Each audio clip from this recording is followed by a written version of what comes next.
as you may have seen, we recently announced our participation in supporting Ultraviolet as a cloud platform to enable Ultraviolet content to be delivered to end users and to interface with the locker. And we're really excited. You know, Ultraviolet is really a great transitionary step if we think of how we're going to get from the physical world to the digital world, so that consumers can, you know, have the ability to get discs, you know, get content like the way they used to with discs, and know it's just going to work. Because one of the big challenges in making the transition is, you know, the wonderful thing about a DVD or a Blu-ray is you know, you could buy it through any retailer, you could put it in any player, and it would just work, and you'd have the consistent quality of the experience. So, you know, we believe this is an important transition step for the industry to fulfill the needs of consumers, so they can buy content with the knowledge that it's gonna just work, and they'll have a great experience.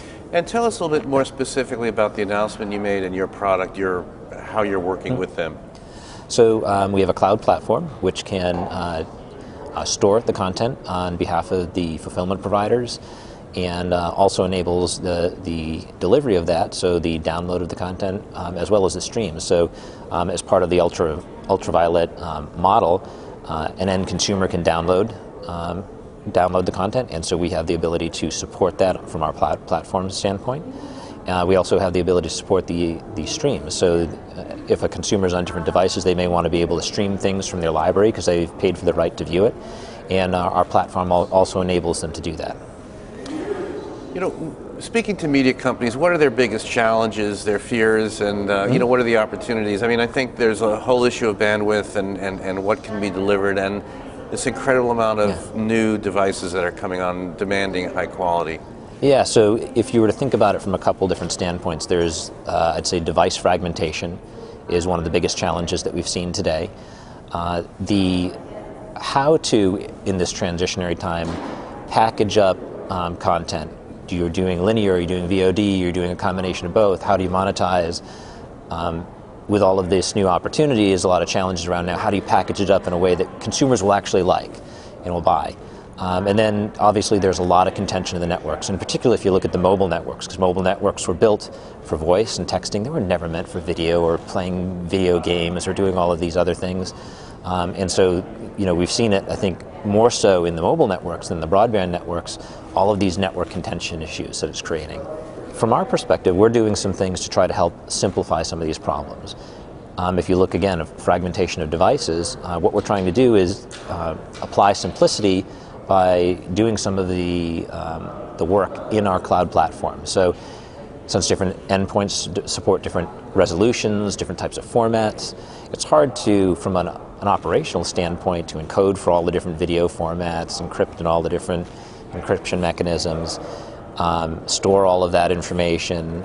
It just becomes operationally excessive and very costly, so that it makes it so the business models can be very much upside down.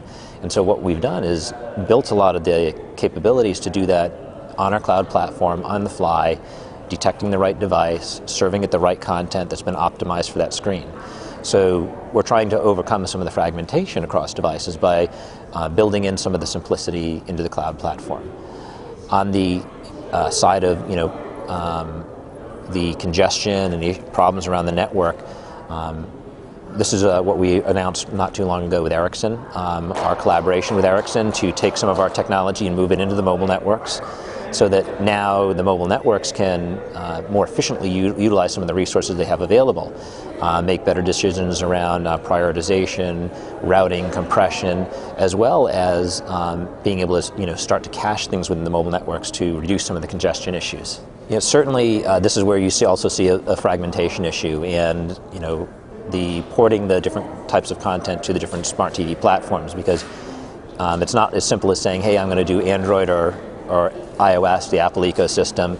Each smart TV manufacturer has their own platform. So from the perspective of a content owner, it's very hard to make sure that they can go and deploy their content to all these different smart TVs, because they have to go and create an app for each different platform, and then they've got to maintain that code base, and they've got to prepare their content so that it can be viewed back on all these different platforms. So there's a lot of extra work that's being placed on the content owners, which, you know, makes it hard to take advantage of this new smart TV capability. And again, this is where we're looking to try to do more to simplify in the cloud. I do believe that there's going to continue to be advancements in terms of what smart TVs can do, and as we have some of the standards like MPEG-Dash that are being adopted, it will help simplify some of the complexity there. But the CE companies are going to continue to innovate off of their own software and their own platform. So I don't foresee a time when everyone will be completely unified, but we're probably going to continue to see a world of fragmentation, because it's through doing different things that a lot of these companies innovate and create new experiences. We begin preparing early on for major events like the Olympics and have been working with a lot of the broadcasters, and we expect it will be probably breaking and setting a lot of records for viewing of content over the internet, especially now that we've seen, again, the proliferation of devices. Even looking back at this last year, March Madness, we saw a third of viewers consuming over smartphones, which was just a phenomenal shift from the previous year. And so, we highly anticipate that we'll see a lot of consumption across all different types of devices when the Olympics come.